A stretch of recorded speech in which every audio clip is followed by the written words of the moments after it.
Chers lecteurs, bonjour et à nouveau bienvenue sur la télé Jouvence, la télé qui met des couleurs dans votre vie. Bonjour Sébastien. Bonjour, oui, je suis en rose, en orange, on a de belles couleurs. On a mis de la couleur. Donc Sébastien Thubaud, qui me fait le plaisir de nous rejoindre pour cette interview. Donc vous êtes psychothérapeute, ça fait 10 ans que vous travaillez avec les éditions Jouvence. Oui. Vous êtes auteur de 3 livres chez eux. Tout à fait, oui. Et donc vous étiez en conférence ce matin sur le Salon du Livre de Genève. Exactement. Alors, comment j'en suis venu à là? D'une part, parce que personnellement, comme absolument tout le monde, je suis confronté à mes émotions, que j'essaye de me débrouiller avec elles, que j'en souffre aussi à certaines occasions.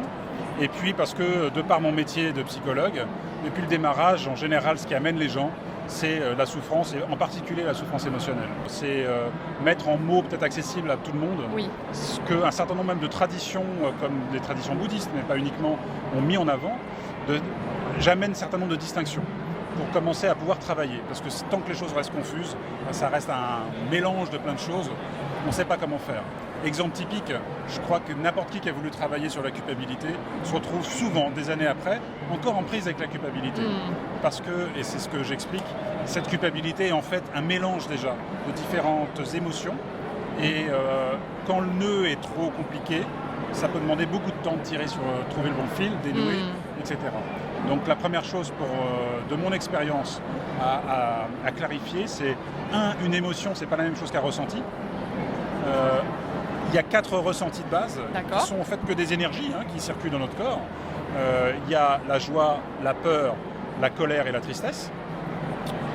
Tout le reste, tous les autres mots qu'on va mettre, anxiété, jalousie, culpabilité, terreur, sont souvent des mélanges après de ces 4 énergies. Donc, comme en peinture, j'ai des couleurs primaires, là j'ai mes 4 couleurs émotionnelles, de ressenti de base, et je vais les prendre, en mélanger 2, 3, 4. En général, plus c'est mélangé, plus c'est compliqué. Très bien.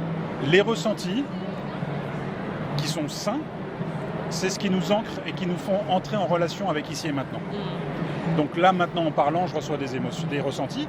J'ai ces 4 ressentis qui sont actifs en moi. D'accord. Il n'y en a jamais un et pas les autres. Après, c'est dans des proportions variables. Oui. Et ça va bouger toujours. Tant que je suis dans un rapport sain avec ces ressentis, ça va bouger même des fois très vite. Ce que je ressens maintenant n'est plus ce que je ressentais il y a 10 secondes. Et les ressentis sont toujours liés à ici et maintenant. Par contre, si c'est quelque chose que je ressens maintenant, parce qu'une question que vous me posez m'interpelle, me fait naître quelque chose, et que ce soir je suis encore associé à ça, encore en train de ruminer ça, d'avoir cette émotion qui est vive et active, justement je suis plus dans le ressenti, je suis dans l'émotion. Et l'émotion, en fait, est là souvent parce qu'elle est rattachée à quelque chose de notre histoire. Oui, tout à fait. Rattachée à un passé. Et à la limite, peu importe de savoir exactement où, ça a touché quelque chose et se déroule à travers ça toute une histoire. Les 2 questions clés à se poser sont 1. Est-ce que ce que je ressens est lié purement à maintenant ou pas? J'espère que vous notez en même temps. Voilà. Question clé. Et quand je dis maintenant, c'est déjà 5-7 minutes, c'est long. Oui. Ce matin, je sais pas, quelqu'un me fait une queue de poisson en voiture. Oui. Si rien que d'y penser, je suis encore activé et que j'ai encore de la colère qui vient là maintenant, alors que c'était il y a 4 heures, il y a de bonnes chances que ça dépasse simplement. Vous voyez, je ne suis plus dans ma voiture, j'ai plus la queue de poisson, le chauffard qui me fait une queue de poisson. Donc, je ne suis plus ici et maintenant. Donc, c'est la première question. Où est-ce que je suis? Dans le passé, dans le futur ou ici et maintenant? 2, on arrête de se compliquer avec le vocabulaire et on se dit, anxiété, culpabilité, j'essaie de discerner dans tout ça les 4. Joie, peur, colère, tristesse. J'essaie de les agripper, mais vraiment telles quelles. J'essaie pas de broder autour. Et c'est la meilleure façon de commencer à tirer un vrai fil. Typiquement, la culpabilité est souvent une association de 3 émotions. D'accord. Je vais avoir fréquemment la tristesse, la colère et beaucoup la peur. Typiquement, je suis en prise souvent avec 3 énergies différentes qui sont complètement mélangées. Et après, travailler avec ça, ça devient très compliqué. Parce que vous voyez bien que dans ce cas-là, la culpabilité devient une espèce de concept fourre-tout qui veut dire plein de choses derrière. Oui. Et en tant que psychothérapeute, travailler avec ça, c'est... Voilà, je viens d'un parcours où j'ai fait 10 ans de psychanalyse. C'est ma formation de base plutôt. Aujourd'hui, je travaille plus avec ça. Oui. Pour cette raison que je peux raconter 10 ans sur mes culpabilités. J'imagine que vous devez bondir quand vous entendez aujourd'hui dans la société, quand ça va pas, c'est le stress. Voilà, alors le stress... Le stress, ça veut tout dire et n'importe quoi. Ça veut tout dire et rien dire. Et au final, à chaque fois, ce sont des mots ou des phrases qu'on dit qui cachent l'ensemble. Et c'est d'autant plus vrai que collectivement, on ne cherche pas à s'associer et à faire parler ses émotions. Ça dérange. Si maintenant j'évoque quelque chose et je me mets à pleurer devant vous, peut-être même quelqu'un qui va regarder la vidéo, peut-être vous, ça ne va pas vous laisser indifférente. Comment je vais gérer ça? Si je commence à me mettre vraiment en colère, il va falloir le gérer aussi. Et tout est fait du coup pour qu'on nous coupe de ça. Oui. Et il y a plein de manières de le faire. Regarder 4 heures la télé ce soir, boire un bon petit apéro pour détendre. Est-ce qu'on doit quand même s'autoriser à vivre cette émotion dans l'intensité? Alors la clé est là. La première chose, je dirais, si je devais faire une démarche super simplifiée, c'est est-ce que je suis ici ou maintenant? Donc, est-ce que j'ai affaire à des émotions ou à du ressenti? Oui, Si je suis dans le ressenti, alléluia. Dans ce cas-là, tant mieux, je suis dans le présent, je l'accueille et je vais jusqu'au bout de ce ressenti. 2, si j'arrive pas à discerner ce que c'est, je me raccroche à ces 4, joie, peur, colère, tristesse, et j'essaie de les trouver en moi. Pour commencer à dénouer tout ça. 3, j'accepte ce qui est. Typiquement, quand je travaille beaucoup avec les hommes. Donc quand je reçois des hommes qui viennent travailler sur leur colère, que les femmes ont aussi, c'est pas l'apanage des hommes, mais beaucoup d'hommes ne savent pas quoi faire aujourd'hui de leur colère. oui. Elle peut faire peur d'ailleurs. Elle peut faire peur, ils ont peur d'être agressifs, ils peuvent s'emporter. Ils ont parfois eu eux-mêmes des éducations violentes. La colère pour les hommes est très liée à la violence.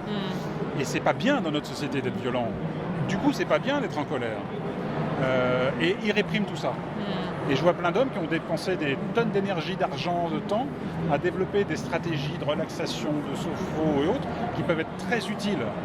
Mais pour autant, ils sont toujours en prise avec leur colère à ne pas savoir qu'en faire. Oui, ils se détendent, mais au final, le vrai ressenti est toujours... la vraie émotion, du coup, est toujours ancrée par rapport à leur histoire. Exactement. S'il y a une colère, il y a une raison de l'être. Oui, tout à fait. Si elle est dans le présent, il y a, pour le coup, objectivement, une raison de l'être. Tout à fait. Et la colère n'a rien de négatif. La colère, avant tout, si je prends cet exemple, c'est une façon de dire « ça, c'est mon territoire ».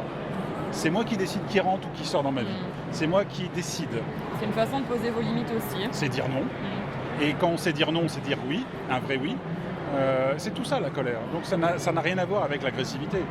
Ça peut devenir de l'agressivité si, même dans un rapport sain à la colère, quelqu'un continue à avancer vers moi et me menace et finit à ça de moi, peut-être qu'il va falloir que je commence à crier, peut-être qu'il va falloir que je le pousse. Mais souvent, l'autre est à ça de moi parce que j'ai pas pu lui dire « Oh, attention, là on s'arrête ». J'attends mon autorisation, c'est caricatural ce que je dis, mais c'est ce qui se joue en sous-main à chaque fois. Alors objectivement, vous êtes dans cette voiture, il y a quelqu'un qui vous a fait une queue de poisson, vous continuez à ruminer. Comment la vivre cette colère? Déjà de la boire. On doit boire. crier dans la voiture? Pourquoi pas. Ouais, on peut. Sur le moment, ça fait du bien. Sur le moment, ce sera mieux que le taper. Voilà, on trouve des stratégies. Mais oui, ça va faire du bien. Si j'ai envie de crier sur le moment, je crie. Puis même si j'ai envie de crier le soir, je crie. Il faut que ça sorte. Voilà. Le but n'est pas uniquement... c'est pas en ravalant qu'on va faire quoi que ce soit avec. D'accord. Par contre, ces émotions-là, qui nous aura une tâche au passé, souvent, ont s'immiscé dans beaucoup de sphères de notre vie de façon plus chronique. Le but n'est pas d'exploser. Ça, c'est autre chose. Mais si je suis en contact avec mon ressenti, peut-être que vous allez, je sais pas, imaginons que vous me posiez une question alambiquée ou que je sente que ça dépasse mes limites alors que j'en sais rien, on se dise, on avait dit de pas parler de ça, quoi que ce soit. Je peux très bien dire, non, je suis pas d'accord. Ça peut peut-être être impressionnant, ça peut faire peur. Je peux dire, si c'est comme ça, j'arrête tout de suite. Mais c'est rien, je peux exprimer de la colère. Mais en même temps, elle est appropriée. Or, ce qu'on a appris à faire, c'est plutôt non, écoutez, et au final, ça va se transformer en émotion parce que je risque de la garder. Donc, avant tout, les ressentis nous aident à vivre, nous aident à rentrer en relation. Si je me mettais en colère parce que cette question n'était pas convenue, par exemple, c'est sain. Vous, ça vous permet de vous resituer aussi. Exactement. Ça permet de savoir où j'en suis. On dépasse l'hypocrisie, on dépasse tout ça. Ce que beaucoup de traditions bouddhistes, par exemple, vont mettre en avant, c'est juste l'acceptation de ce qui est. C'est même pas agréable ou désagréable. La tristesse est de la tristesse. Personne n'aime la sentir dans l'absolu. Et en même temps, si elle n'était pas là, j'aurais des fardeaux à porter sur moi. La tristesse, par exemple, sert à se désengager. L'énergie qu'on a engagée dans quelqu'un ou quelque chose, on la retire. Donc, si je commence à la juger, si je me dis « oh, c'est désagréable » et que je me concentre sur ce côté désagréable, je vais avoir qu'une envie, c'est de pas la laisser faire son travail. Or, si je l'accepte, peut-être que ça va pas être agréable, mais en la laissant monter, il y a de fortes chances que hop, voilà, ça passe plus vite justement. Plus je suis en phase avec ça, plus c'est fluide, plus ça circule, plus je peux m'adapter facilement, plus je peux rentrer en relation, plus je peux apprécier, plus je peux répondre, réagir. Tout à fait. Bref, entrer en contact et en communication, en connexion. plutôt.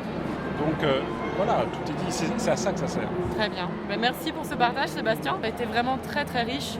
Et merci de nous partager justement dans la société aujourd'hui. On a tendance à parler de performance, de toujours avancer, toujours être perfectionniste, qu'on peut aussi, dans ses émotions, savoir s'écouter et avancer comme ça. Je dirais, arrêtons de nous anesthésier. Ça, c'est génial. Ressentons, tout simplement. Arrêtez de vous anesthésier, partagez cette vidéo et nous, on vous retrouve très prochainement pour d'autres interviews. Bye bye. Au revoir.